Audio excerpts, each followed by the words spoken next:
እና በዚህ ስፍራ ክርስቶስ ሲያስተምር ይላል የእግዚአብሔርን ቃል እየሰሙ ሲያስጠብቡት ሳሉ እርሱ ራሱ በጌንሴሬጥ ባህር ዳር ቆሞ ነበር ይላል። ክርስቶስ እያስተማረ ነው። እያስተማረ ያለበት ሁኔታ እንዴት ነው? ህዝቡ ዙሪያውን ከበውታል። ክርስቶስ ከባህሩ ዳርቻ ላይ ቆሟል። ሲያስጠብቡት ነበር ይላል። ምን ሲሉ? ሲያስጠብቡት ማለት ሰው ወደሱ ሲጠጋ ክርስቶስ ሲሸሽ፣ ሰው ወደሱ ሲጠጋ ክርስቶስ ሲሸሽ ምኑ ጋር ደረሰ?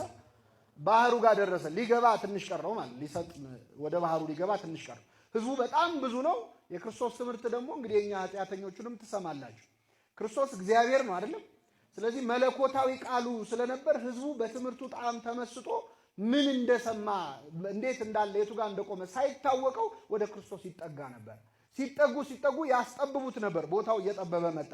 ወደ ባህሩ ዳርቻ ወደ ገሊላ ባህር ዳርቻ እየተጠጋ መጣ ማለት።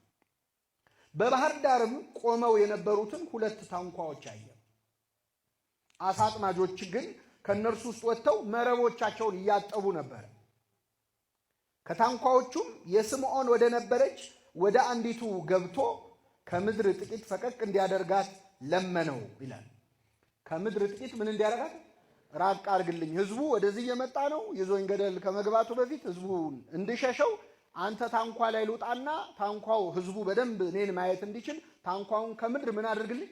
ራቅ አድርግልኝና ህዝቡን ላስተምራቸው ብሎ ለመነው ይላል። ስምዖንን ጴጥሮስ እሺ አለ። ጴጥሮስ በታንኳይቱ ተቀምጦ ህዝቡን ያስተምር ነበረ።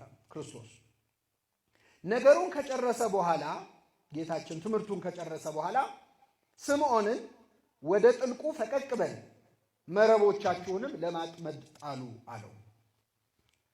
ስምዖንም መልሶ አቤቱ ሌሊቱን ሁሉ አድረን ስንደክም ምንም አልያዝንም ነበር፣ ግን በቃልህ መረቦቹን እጥላለሁ አለ ይላል። ሌሊቱን ሙሉ ምን ስንል አድረና? እንግዲህ አሳ በተለይ ሌሊት የተሻለ ነው ከፀሐይ ጊዜ ይልቅ አሳ ለማጥመድ የሰው ጥላ እያየ እንዳይሸሽ አጥማጆቹን ሳያይ መጠመድ እንዲችል ሌሊት የተሻለ ነው። በዚያ ላይ መካከለኛው ምስራቅ በጣም የሙቀት ሀገር ነው። ስለዚህ ሌሊቱ ለአሳ አጥማጆች የሥራ ጊዜ ነው እና ሌሊቱን ሙሉ ስንደክም አድረናል። አይ አሁን አንተ ያልከውን ለማድረግ ደክሞናል። እኔ ደግሞ ብዙ ዓመት አሳ አጥምጃለሁ። ከልምድ በመነሳት አሳ በቀን አይጠመድም። ሐሳብ ጥሩ ነው፣ አመሰግናለሁ አለ አላለም? ስለ ቃልህ መረቡን ምን እንላለን? እንጥላለን አለው። ይህን ባደረጉ ጊዜ እጅግ ብዙ አሳ ያዙ ይላል። እጅግ ብዙ አሳ ያዙ፣ መረቦቻቸውም ተቀደዱ። በሌላ ታንኳም የነበሩትን ጓደኞቻቸውን መጥተው እንዲያግዟቸው ጠቀሱ። መጥተውም ሁለቱ ታንኳዎች እስኪሰጥሙ ድረስ ሞሏቸው ይላል።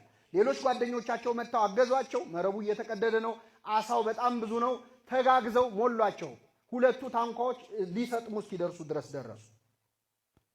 ስምዖን ጴጥሮስ ግን ባየ ጊዜ በኢየሱስ ጉልበት ላይ ወድቆ ጌታ ሆይ እኔ ኃጢአተኛ ነኝና ከእኔ ተለይ አለው ይላል። ኃጢአተኛ ነኝና ከእኔ ምን በል ተለይ። ጴጥሮስ ምንድነው ያሰበው? በዚህ ባህር ውስጥ አሳ የቱ ጋር እንዳለ ካወቀ የኔንም ኃጢአት ያውቅብኛል አይደለም? በዚያ ላይ በኦሪት ሕግ የረከሰ ነገር ወደ ተቀደሰ ነገር አይቀርብም። ክፉውን ወይም የረከሰውን ነገር ከመካከላቸው አውጡት የሚል ሕጋል።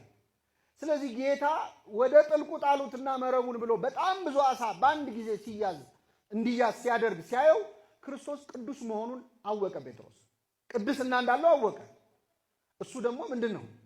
ኃጢአተኛ ነው። የተቀደሰ ነገር ከረከሰ ነገር አጠገብ መቀመጥ አለበት የለበትም። ስለዚህ ያለው የእሱ ታንኳ ውስጥ ነው።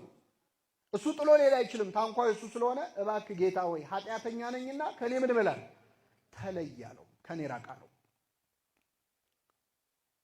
ስላጠመዱትም አሳ እርሱ ከነርሱም ጋር የነበሩት ሁሉ ተደንቀዋልና፣ እንዲሁም ደግሞ የስምዖን ባልንጀሮች የነበሩ የዘብዴዎስ ልጆች ያዕቆብና ዮሐንስም ተደነቁ። ኢየሱስም ስምዖንን አትፍራ፣ ከእንግዲህ ወዲህ ሰውን የምታጠምድ ትሆናለህ አለው። ታንኳዎችንም ወደ ምድር አድርገው ሁሉን ትተው ተከተሉት ይላል። ስለ ቃሉ አምላካችን ስም የተመሰገነ ይሁን።